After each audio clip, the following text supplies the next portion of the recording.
Amen. Marami mga bagay na inaasahan tapos hindi nangyayari. Meron naman na hindi mo inaasahan at merong inaasahan at nagkakalito-lito kumisan tayo kung ano na talaga ang pwedeng panghawakan. Ang pag-aaral po natin ngayon, pinamagatan natin, because of life's uncertainties. Dahil sa mga hindi natin matiyak at malaman sa buhay, ano ang dapat gawin. Salamat, Panginoon, sapagkat kayo Diyos na pwede naming asahan. At sa lahat-lahat ng mga hindi namin maunawaan, nauunawaan niyo mga ito. Akayin niyo kami, Panginoon, sa mga hiwaga ng buhay. At nang sa ganon, sa kabila ng maraming hindi namin alam at inaasahan, magganap pa rin ang maganda niyong layunin sa amin. May you accomplish your holy purpose for giving us life on this earth.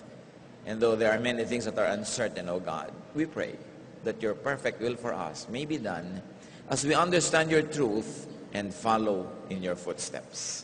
Forgive us our sins, cleanse us from all our iniquities, make us whole to understand your message. Buuin niyo aming loob, payapain niyo kami, Panginoon, patahimikin ang aming puso, at nang sa ganon, lubos kaming makaunawa ng mensahe mo para sa amin ngayon. We ask you, Lord, to bless us. And as we bring to you our songs, our dances, our offerings, our thanksgiving, we ask that you bless us in every way that we need and in every way that you want. Take over, Father. Be our speaker. Glorify yourself. Teach your people. In the name of Jesus, your Son, our teacher, we pray. Because of life's uncertainties. Because life can be very uncertain, we should know what must be understood. Proverbs 27 verse 1, do not boast about tomorrow, for you do not know what a day may bring forth. Huwag daw ipagyayabang yung bukas, kasi hindi mo alam kung ano mangyayari ngayon, bukas pa kaya. And you know that a day's event can change everything. Maraming nababago sa buhay ng tao sa isang pwedeng mangyari sa loob lamang ng isang araw. Kaya nga, sinasabi nila, what a difference a day can make. Hindi tayo nakakatiyak doon sa ngayon, yung bukas pa kaya. James 4:12-13. Now listen. You who say today or tomorrow we will go to this or that city, spend a year there, carry on business and make money. Why? You do not even know what will happen tomorrow. What is your life? You are a mist that appears for a little while and then vanishes. Habang hindi masamang magplano, lalo't negosyante tayo, pero hindi kayo dapat sobrang nakatalaga na yung plano nyo magaganap nga. Dapat may espasyo sa puso natin na nakalaan sa maaaring hindi natin naasahan. Sabi ng James 4, hindi nyo nga alam kung ano mangyayari bukas eh. Sabi niya, ano ka ba? Ano ba ang buhay mo? Para ka lang isang usok. Nandito ngayon, mamaya-maya, naglaho ka na. In a day, a person may pass through a trial like Job. Job, the paragon of wealth, wisdom, health, and everything nice in life. In one day, his life changed. People can face reversals. Ngayon, hindi ko magte-training ka, magsasucceed ka na, hindi ko marunong ka, magiging mayaman ka na. Although, that will increase the possibilities. Ecclesiastes 9:11, sabi ni Solomon, I have seen something else under the sun. Meron pang ibang kakaiba. Akala nyo ba, alam nyo na lahat? Sabi niya, may mga kakaiba. The race is not to the swift or the battle to the strong, nor does food come to the wise, or wealth to the brilliant, or favor to the learned, but time and chance happen to them all. More forward and more modern versions say, bad luck happens to all. It can happen. Kahit ano pa ang training mo, hindi ka laging guaranteed na mananalo. Kahit ikaw ang pinakamaganda, you don't always win the beauty contest. Kahit ikaw ang pinakamatalino, you don't win yung mga patalinuhan contest. Sabi, may mga minamalas-malas talaga nangyayari. Ecclesiastes 9:12, moreover, no one knows when his hour will come. As fish are caught in a cruel net, or birds are taken in a snare, so men are trapped by evil times that fall unexpectedly upon them. Yung mga isda ba na masasayang naglalango yan, sama-sama, alam ba nila na biglang may lambat pala na pumapaligid na sa kanila at bigla silang iaahon sa tubig nang walang kalaban-laban? Ang mga nagliliparan na ibon, hindi nila alam na ang kanila palang tinutungo ay mga patibong at sila ay nahuhuli. Sabi, marami mga taong nasusukol, sila ay nakukulong nang hindi nila inaasahang mga masasaklap na kaganapan sa buhay. Bad times, so-called bad times, can happen. Reversals can happen. Isaiah 32:9-11, you women who are so complacent, rise up and listen to me. You daughters who feel secure, hear what I have to say. In little more than a year you will feel you who feel secure will tremble. The grape harvest will fail, and the harvest of fruit will not come. Tremble, you complacent women. Nagsasabihin dito yung mga babae at maging mga lalaki man na sobrang secure na sa buhay nila. Akala nila ang yaman-yaman na sila. Hindi na mauubos ang kayamanan nila. They don't live only on savings, but they live on the interest of their savings. And some live on the interest of their savings. But economic crash can fall on anybody. Kaya nga mga super yaman biglang naghihirap. Posibleng mangyari yan. Isaiah 47:8-9, now then listen, you wanton creature, lounging in your security and saying to yourself, I am, and there's no one besides me. I will never be a widow or suffer the loss of children. Both of this will overtake you in a moment, on a single day. Loss of children and widowhood. They will come upon you in full measure, in spite of your many sorceries and all your potent spells. May konteksto ang verse. Kinakausap yung mga babaeng naniniwala sila sa mga sarili nilang mga black magic and black arts at mga kapangyarihan. At sinasabi lang, hindi ako mababalo, hindi ako mamatayan ng anak. But ang sinasabi dito ng propeta, bereavement can happen even to these people who feel very secure. Hindi tayo nakakatiyak. At sabi ng Panginoon sa Matthew 6:19, do not store up for yourselves treasures on earth, where moth and rust destroy, and where thieves break in and steal. Pinaghihirapan, pinupundar ng mga kayamanan, can suffer decay. Mga tinatawag natin na nasisira, nabubulok, nagkakaroon ng pagbaba ang value. There could be also loss through thievery. Marami kang iniipon, may magnanakaw pala bigla. Hindi mo alam. Maraming uncertain sa buhay. And because of life's uncertainties, the wise people of God will plant more, will diversify. Hindi sila makokontento, magkakaroon ng blind contentment na isa lang ang kanila itinanim. Paano ko yung kaisa-isang itinanim mo namatay? Nagtatanim ka ng marami. Hindi ka lang nagtatanim ng isang uri ng halaman. Paano ko yung mga uri na pineste? Nagtatanim ka ng iba't ibang uri ng mga halaman. So you diversify. Do not be complacent. Huwag kang masyadong sitting pretty, relax na relax, at masyadong secure. Kaya ang sabi sa Ecclesiastes 11:6, sow your seed in the morning, and at evening let not your hands be idle. For you do not know which will succeed, whether this or that, or whether both will do equally well. Oo, magtanim ka sa umaga habang maliwanag, pero sa gabi, sabi niya, huwag ka pang magpahinga agad-agad.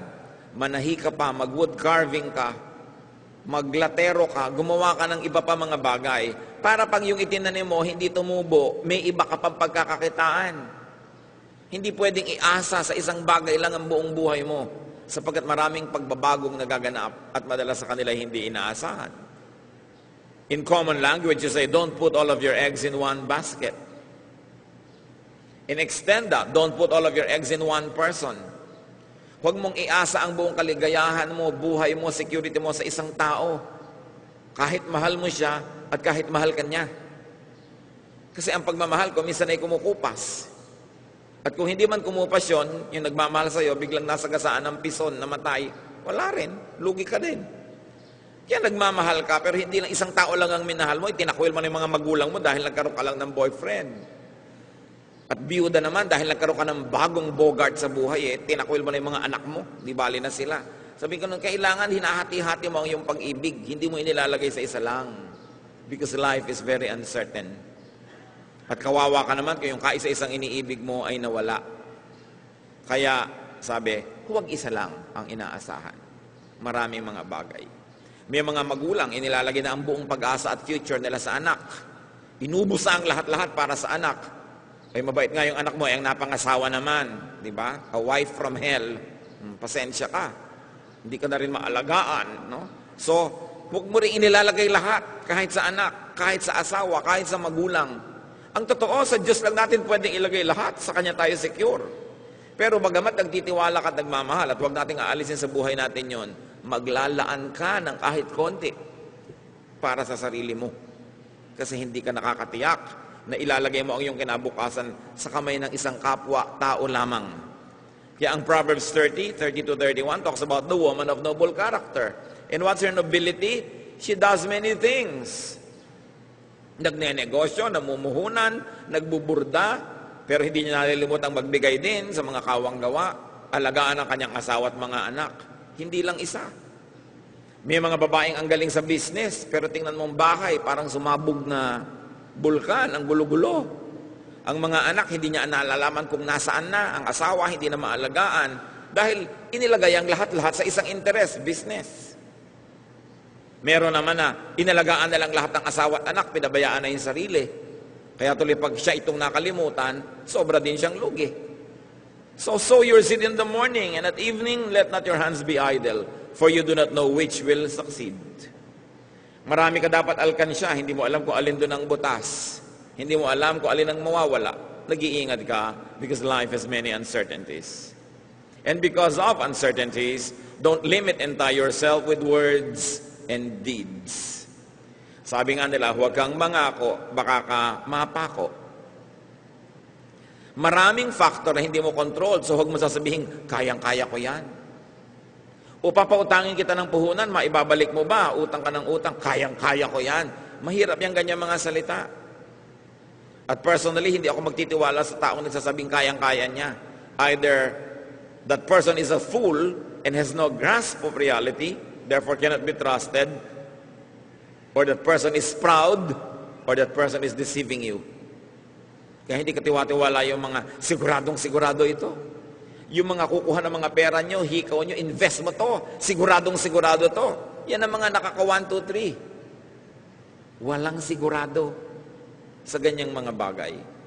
Kaya kung mag-i-invest ka, huwag naman yung kakainin mo bukas, naka-invest na rin. Dahil siguradong-sigurado. At paano kung hindi nangyari, wala kang kakainin bukas, nagtitira ka. At isang napakahirap, sapagkat hindi mo alam ang buhay, do not guarantee someone's debt. Huwag ka nag-garantor sa utang ng may utang. Bakit? Sigurado ka bang kaya niyang magbayad? Sigurado ka bang kung kaya man niya, magbabayad nga siya? At kung kaya mo man ngayon, nagarantihan siya, sigurado ka ba bukas, may kaya ka pa, kung hindi siya makabayad, paano ka?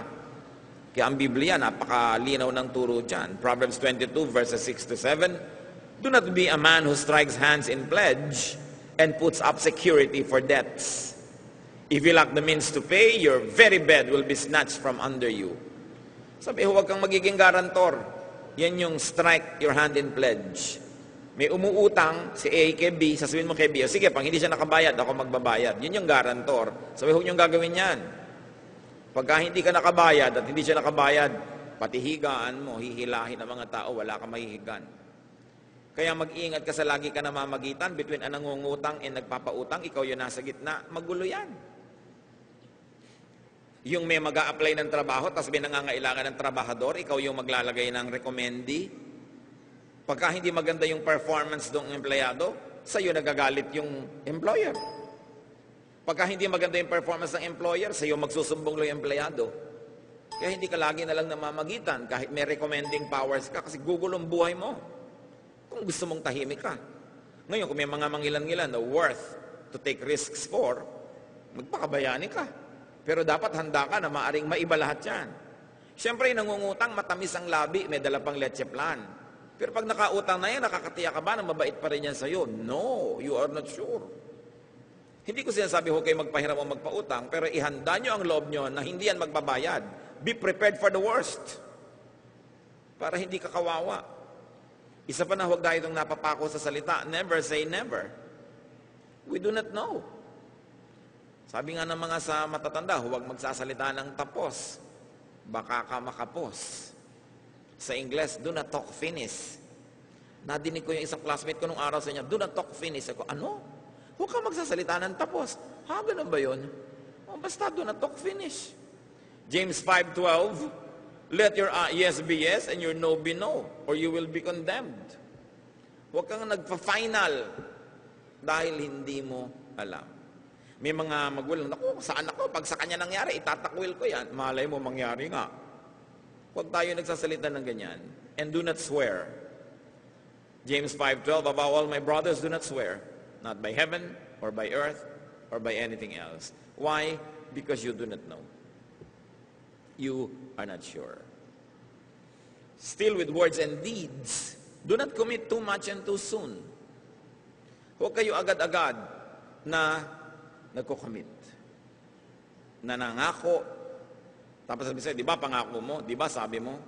Proverbs 6:1-4, my son, if you have put up security for your neighbor, if you have struck hands in pledge for another, if you have been trapped by what you said, and snared by the words of your mouth, then do this, my son, to free yourself. Since you have fallen into your neighbor's hands, go and humble yourself, press your plea with your neighbor. Allow no sleep to your eyes, no slumber to your eyelids. Free yourself like a gazelle from the hand of a hunter, like a bird from the snare of a fowler. Nakakita na ba kayo ng usa? No? Na hinuli ng isang hunter, talagang lahat ng lakas niyan gagawin para humulagpos, para makawala. At yung ibon na natrap, talagang magkakakampay, lilipad, pipilitin niyang makawala. Sabi, kung nakapagsalita kayo at nakapangako at nakapag-guarantee, bawiin niyo agad. Huwag kayong matulog, huwag kayong magpahinga, palayain niyo inyong sarili sa pagkakaimbilanggo dahil sa inyong salita.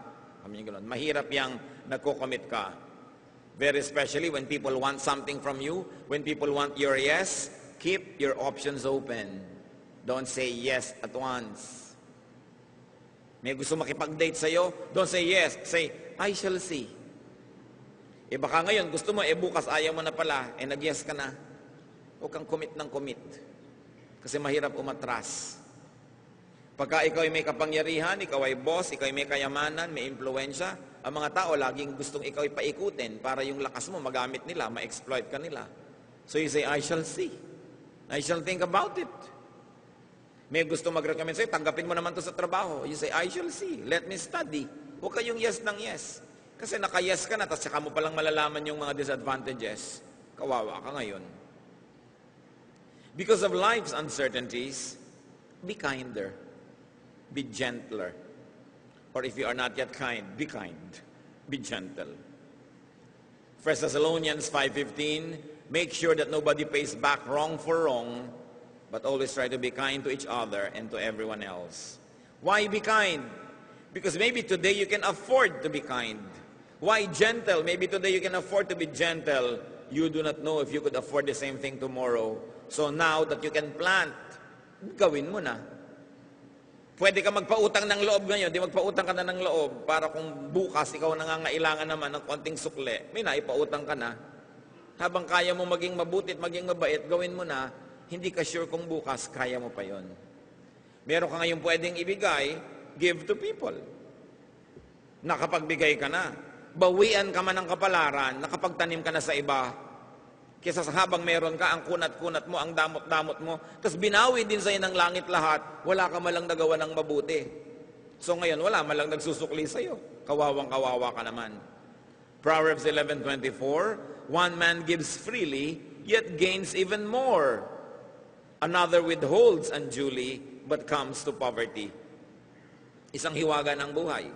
Meron nga naman pala bigay ng bigay, pero magtataka ka, lalo naman siyang nagkakaroon. Meron naman ang kunat-kunat, ang damot-damot.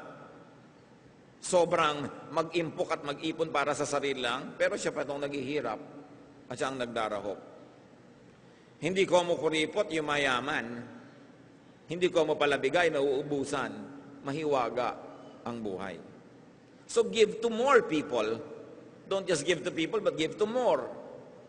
Kung isa lang yung binibigyan mo at nilimot ka, kawawa ka naman. Kung marami ka namang nabibigyan, kalahati man nun, makaalala sa'yo, you have better chances at being happier. Hindi yung magulang ka, isang anak mo lang yung paborito, siya lang pag-aaralin mo, siya lang bibigyan mo ng lahat. Yung iba, hindi na. Tapos kung mandatanda ka, biglang nag-astronaut yung paborito mo at hindi na nakabalik, nasa buwan, paano ka na ngayon? Kailangan marami kang binibigyan. Ecclesiastes 11:2, give portions to 7, yes, to 8. For you do not know what disaster may come upon the land. Katalinuhan ni Solomon. Sabi, damihan mo ang binibigyan. Hindi mo alam kung alin dyan ang may sukle. And you do not know when you might be the needy one. Ngayon, kung napakabusilak ng iyong puso, gusto mo lang magbigay na wala kang inaasahang kapalit, edi lalong mabuti, magbigay ka ng magbigay.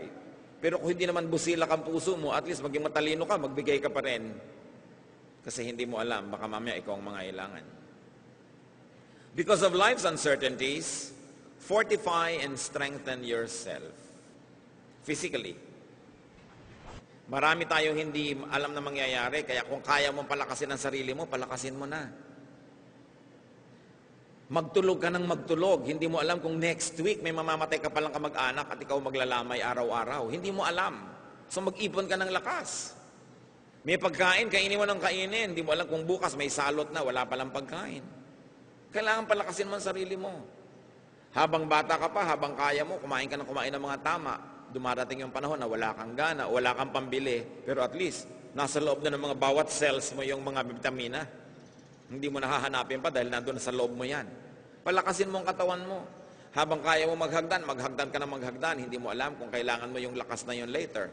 Of course, it is clinically proven that the more athletic you are, the more physically fit, the more you survive surgeries, the more you survive medical attention, the more you survive difficulties.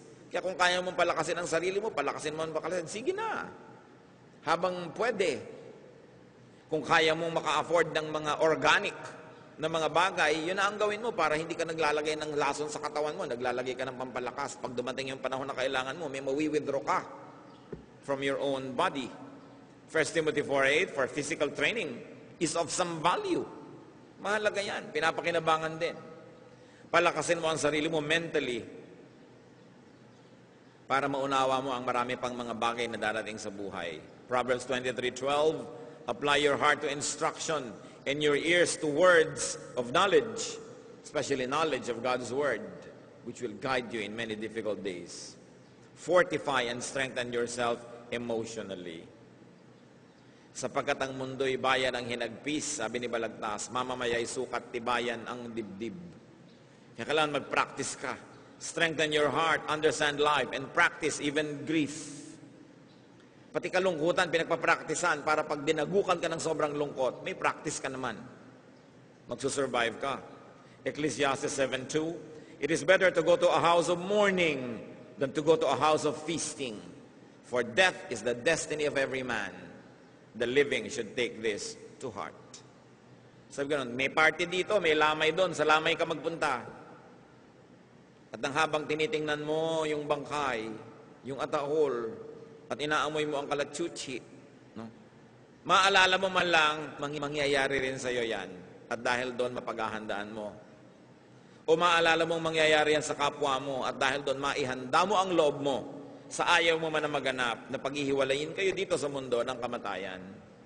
Kaya kung mamahalin mo, mahalin mo na. Paglilingkuran mo na, para pag biglang namatay, wala kang pinagsisisihan. Handa ka. At may mga practice ka na ng mga kalungkutan, pag dumating yung tunay na malaki, hindi biglang. Nasasanay tayo. Kaya yung mga bata, maganda may mga pets. Tapos namatay si pet, nalungkot si bata, practice niya yon. Pagka isa-isa mga mamatay ang mga mahal niya sa buhay na human beings, meron na siyang konting rehearsal. Mas tumitibay siya. Kailangan naghahanda tayo dyan. And of course, we strengthen ourselves spiritually. Katulad ni Jesus, Luke 2:52, and Jesus grew in wisdom and stature and in favor with God and men. There was physical emotional, social, mental, and spiritual growth. Balance. Because of life's uncertainties, extend your base, your network, your connection. Hindi mo alam ang mangyayari sa buhay, so make and keep friends. Friends divide our sorrow and multiply our joy. And of course, friends can mean your husband or wife, can mean your brother or sister or relative or workmate. Kailangan. Ecclesiastes 4:10, if one falls down, his friend can help him up. But pity the man who falls and has no one to help him up. So ang marunong na tao, hindi lang nagsisave ng pera, hindi lang kumikita at nag-iimpok ng pera, kumikita at nag-iimpok din siya ng mga kaibigan. Mga kaibigang matitino, mahuhusay, tinutulungan, nakikipagtulungan. At kung babaligtarin natin yan, mga kapatid, because life is so uncertain, do not make and do not keep enemies. Ang gulo na nga ng buhay, pwede ka nang tamaan ng kidlat nang wala kang kamalay-malay. Tapos pwede ka rin tamaan ng bala ng kalaban mo. So bakit ka gumagawa ng mga kalaban? Ba't mo dadamihan ang mga posibilidad na gumulo, mahirapan at masaktan ka? Proverbs 20 verse 3, it is to a man's honor to avoid strife, but every fool is quick to quarrel. Isang malaking karangalan na kaya mong umiwas sa gulo. Pero pag hangal ka, palainit ng ulo mo, palababag ka, mahilig ka makipag-away. Umiiksi ang buhay mo, dumadami ang panganib, o kaya kumukonte ang potential helpers. Very especially, don't quarrel with relatives or neighbors or workmates because you must live your life with them. Napakalaking kahangalan na sa sarili mong asawa ay naaway mo, sarili mong biyanan, sarili mong anak, magulang, kapatid. Kasi sagot-tot hindi, kahalo sila sa buhay mo. So parang swimming pool mo na nilalagyan mo ng lason, wala ka naman choice, doon ka rin lalangoy. So bakit ka makikipag-away sa neighbor na araw-araw dumadaan ka sa tapat niya? Binubuhusan ka ng urinola pag dumadaan ka? Gusto mo ba yun? Kesa hagisan ka ng mga bulaklak at mga hasmin pag dumadaan ka? Napakalaking kahangalan niyang makipag-away. At lalo yung makipagtarayan, makipagpasikatan, at mag-maintain ng away. So if you are wise and because life has many uncertainties, you want to increase your security, do not needlessly annoy or inconvenience. Do not needlessly disturb or offend or alienate people. Romans 12:18, if it is possible, as far as it depends on you, live at peace with everyone. Pagpayapaan ka yung relasyon sa tao, mas makakatulog ang mahimbing. Baka bigyan ka pa niya ng unan. Pagising mo, padala ka pa niya ng merienda. Pagkakalaban mo siya, hindi ka makatulog dahil baka kanya pukpukin habang ikaw ay nahihimbing. Kaya nakakapagtaka yung mga tao na mahilig mang-away. May kilala pa ako, alam niyo yung pinagmamalaki, ang specialty daw niya, mang-inis. Pero imong tuwang-tuwa ka na kinakainisan ka, ang galing-galing mo mang-inis, di puro kabwisita ng darating sa buhay mo dahil nang-iinis ka eh. Pero may mga ganong tao, they are so foolish that they even take pride in such a horrible habit. Because life is so uncertain, be friendly to the king. Be friendly to the powerful. Liban na lang, sobrang sama na ng powerful na hindi ka na kailangan makipag-friends dahil pag pinarusahan siya ng impyerno, madadamay ka na. Proverbs 24:21-22. Fear the Lord and the king, my son, and do not join with the rebellious. For those two will send sudden destruction upon them, and who knows what calamities they can bring. This is a very personal counsel. Unless grave morality is already at stake, be friendly with those who are powerful because they can harm you. Yung iba nakakapagtaka, kamag-anak, may yumayaman na kamag-anak umaasenso dahil naiinggit, naaaway, hindi pinapansin. Hindi mo alam, mamaya na emergency ka, kailan mo ng pera, siya pala makakatulong sa'yo. Bakit mo inaaway? No? Yung mga iba, pag umaasenso na yung kaib nila, nilalayuan. O kaya ipinapakita, hindi ako impress sa'yo. Wala kang kwenta sa akin. Samantalang, ang dami-dami nilang mapapakinabang, friendly sila with those people. Umaandar kasi pride, foolishness. Minsan nakikita mo halimbawa sa mga kamag-anak mo, sa mga kaibigan mo, meron talagang may potential umasenso. Abay, kung marunong ka, kung hindi mo man yun awayin o hindi ka man makipag-friend sa kanya, at least huwag mo siyang awayin. Kasi makapangyarihan siya eh. Kung masyado kang idealistic, bangga ka ng bangga sa power, pwede ka siguro magka-monumento, pero patay ka rin. Ano mo naman yung monumento mo na patay ka? No? So hanggat maaari, be at peace with people who have force or power, especially over you. Marami mga mayayabang na empleyado nakikipag-away sa manager, tapos magre-resign, tapos gutom. Tanong ng tanong, huy, hanap anong trabaho, nakaway-away manager ko. Naman, ang garanti hindi mo aawayin yung susunod. No? Ako pa ang re-recommenda sa'yo, tapos ganyan yung ugali mo, wala kang makasundo. Alam nyo, talagang ang point of view lagi ng mga nasa baba, napakasama nung nasa taas. Ang point of view naman ng nasa taas, napakatamad nung nasa baba. Laging ganun yun. Magkaiba ng point of view yan. No? Kasi magkaiba yan ng hatian sa tubo ng kumpanya eh. So magkaiba yung pananaw. Pero tandaan nyo, empleyado kayo, ay magpakatino kayo, makipagkaibigan kayo sa mga may kapangyarihan sa inyo. Hindi ang yabang-yabang mo. Meron nga isang nag-text sa akin isang araw, hanap nyo naman akong trabaho, bakit? Ang yabang-yabang ng supervisor ko. Nasapawan ng yabang mo. No? Kaya naiinis ka dahil mayabang ka rin. Siyempre, kaya ka naiinis sa mayabang. Ang magnanakaw ay galit sa kapwa magnanakaw. Pero habang nandun ka, kailangan mo yung trabaho, magpaka-humble ka. Kailangan mo eh. Ang tao kailangan marunong. Hindi pride mo lang lagi ang papaandarin mo. At ang daming ganyan, resign ng resign. Tapos gutom.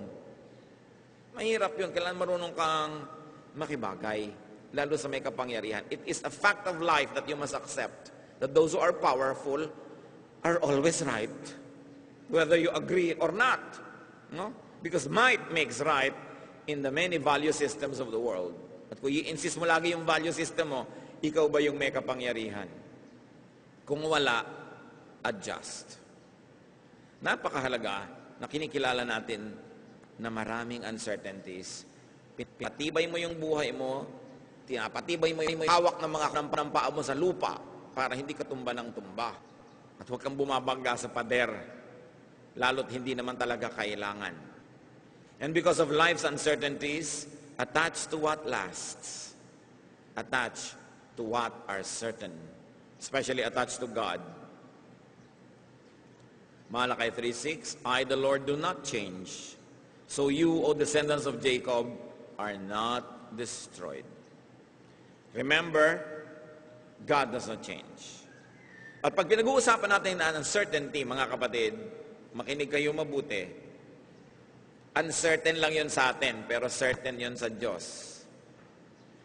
Hindi natin alam, pero alam ng Diyos. Hiwaga sa atin yun, pero sa Diyos hindi. So sa Diyos ka kumapit. Hindi mo alam yung daan, ang dilim-dilim, kumapit ka sa Diyos. Dahil hindi naman siya pwedeng madulas, hindi siya pwedeng madapa, at hindi siya pwedeng mahulog. Doon ka manalig. Huwag kang mananalig sa sarili mong pananaw o point of view o opinion pagka bumabangga ito sa malinaw na katuruan ng Diyos. Dahil yan ang talagang pader na pag binangga mo, durug ka. Walang mangyayari sa'yo. Sumunod ka na lang. Napakaraming patotoo sa ating paligid. Mga taong lumalaban sa Diyos, mga taong lumalabag sa kalooban ng Diyos, nabubuhay sa paglabag sa magandang kalooban ng Diyos, maghihirap, mahihirapan, masasaktan, magdurusa, magkakadurog-durog, magkakawasak-wasak. Babalik din sa Diyos. Wala ka naman choice. Kabang hindi bumalik, habang nagkakaluray-luray-luray ka. So bakit mo pa sisikaping labanan yan? Punong-puno na tayo ng mga patotoon noon, ngayon, ang mga taong gumulo buhay dahil hindi na sumusunod sa Diyos. Bakit kailangan ka pa makipag-contest? Attach to what is good. Why? Because good will always be fashionable.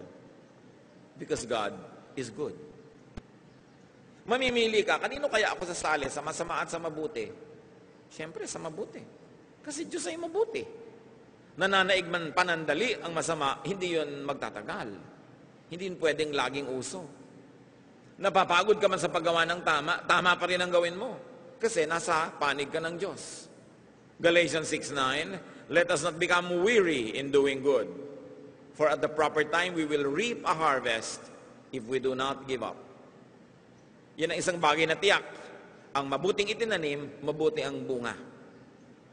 May mga halaman kasi matagal mamunga. Nagtanim ka ng lansones ngayon, siyempre hindi mamumunga yan next year. Mga 7 or 8. Kung grafted, baka 5. Pero hindi pwedeng agad-agad. Pero mamumunga yan. At pag nagsimula na yung mamunga, namatay ka na lang at lahat, namumunga pa yan. Yun ang maganda doon sa matagal magbunga. Pag naman nagsimula, tuloy-tuloy na. Attach yourself to truth. Attach yourself to eternity because these things are permanent. And very importantly, in a practical way, attach yourself to God's Word. Nagbabago ang panahon, pero hindi ang diwa ng salita ng Diyos. Matthew 24:35, Heaven and earth will pass away, but my words will never pass away. Pwedeng panghawakan, pwedeng tindigan, pwedeng asahan ang salita ng Diyos. Well, life can have uncertainties, but you must never forget that life also has certainties. Maraming mga hindi tiyak at nagbabago, pero marami ring tiyak at hindi nagbabago. Like God, the good. Like truth and eternity and eternal life, they are all certain. Walang contradiction dyan. May certain, may uncertain. At lahat nung nandito sa kabilang dulo at nandito sa kabila at nasa pagitan nila, lahat yon totoo pa rin. Truth and reality is not just a point, because truth and reality can be bipolar. Two distant points and all other points between them are all equally real. Nakakalungkot yung tao na lang ang point of view, ito lang naiintindihan. Yung kabaligtaran, hindi. Hindi niya tuloy na-appreciate yung mga nuances between. Hindi laging black or white lang ang buhay. Talagang may mga shades of meaning. Both extremes are part of each other, are part of one reality. So pagka nalilito kayo, saan ba ako? Sa certain, sa uncertain, sa night o sa day. Di ba? May pangapagitan yan. Sa cold o sa hot. Just calibrate where to stand at a given time, given place. Where do you stand between hot and cold? Pareho-pareho na to yan E di dun sa kapakipakinabang sa'yo, habang hindi mo sinasalungat ang Diyos, doon ka sa kapakipakinabang. Kailan ka pipili? Sa natahimik o nagsasalita? Pareho rin naman na godly yun. E di dun sa yung magbigay sa'yo ng pinakaming kapakinabangan at sa iyong kapwa rin. At magbibigay ng luwalhati sa Diyos. What is true and what is right need not always be absolute. Everything has a context. Kita nyo kahit sa Bible, masamang pumatay. Pero pag inutos ng Diyos, ubuhin niya mga yan. Hindi masama. Dapat ka, pero pagka in a godly way, nag-fast ka, mabuti rin yun. Mga extremes yan, magkakabalig lang. Sinabing, sundin ang yung mga magulang, mahalin. Pero sinasabi din ni Jesus, those who left mother, father, because of me will be blessed. So, alin doon? Parehong totoo yun. So, alin doon ang angkop at bagay sa'yo, doon ka pipili. Don't absolutize everything, paint themselves into a corner, limit themselves and limit others. And they can make life so much less interesting, so much less enjoyable, in fact, so much more difficult. Ang tanong, mga kapatid, anong mga uncertainties ang pinag-aalalahanan nyo? What uncertainties scare you? What uncertainties rob you of peace? Maraming uncertainties, pero panghawakan natin what is certain, and that is God. Now, concerning things that are really uncertain and you can never control, diniscuss na natin ang mga dapat gawin. Maximize your potential, strengthen yourself, minimize your errors, make many investments, be as friendly as possible, then you minimize, you mitigate all the negative effects of uncertainties. Uncertainties are there, pero Diyos din ang pumayag na nandyan yan, may kapakinabangan din yan. Kung ating hahanapin kung ano man yon. But what uncertainties do you have right now? Stand on something that will see you through any and all uncertainties, and that is faith. Meron tayong pinakamabisa na panglaban sa mga bagay na hindi tiyak, yun ay ating pananalig. Faith is the assurance of things hoped for It is the evidence of things not seen. Kaya kung meron tayong pananalig, lakasan pa yan, payamanin, palakasin, sapagkat yan ang tunay natin na proteksyon laban sa mga uncertain things in our lives. Ama namin sa langit, ano man ang mga uncertainties na nagpapahirap sa loob ng iyong mga anak? Nagbibigay ng mga takot, alalahanin, pangamba, pag-aalala. Paalala mo sa amin, Lord, na nandyan kayo, you are God, you are permanent, you are certain, your words can be relied upon. Ituro mo sa amin, Panginoon, na unang-una sa iyo sumandal, sa iyo manalig, sa iyo sumunod. At hayaan namin maghari sa buhay namin yung diwa na yung salita, na ma-apply namin ito sa paraan na productive, fruitful, good for us, and glorifying to you, and also good to our fellow men. Payapain mo kami, palakasin, laban sa mga bagay na hindi tiyak. At turuan mo kaming tibayan ng paghawak sa iyo, kayo na tiyak, na tiyak, na tiyak. At nawa, Panginoon, dahil maraming mga bagay na hindi tiyak sa buhay, maging marunong kami, patibayin ang sarili, damihan ng aming mga kakampi, ubusin o alisin namin ang pakikipag-away, at nang sa ganon, mas maraming pagkakataon na pasukin kami ng grasya kaysa gulo. Ituro mo sa amin pa mga personal application ng mensaheng, dahil may maraming bagay na uncertain, what should your people do so that life may happen as you want it to happen? We can be what you want us to be, and we can live to the fullest and give you maximum glory. Magbulay-bulay tayo, mga kapatid. What will you do? Because life is full of uncertainties. Be alone with God for a while and let the Spirit bless each one.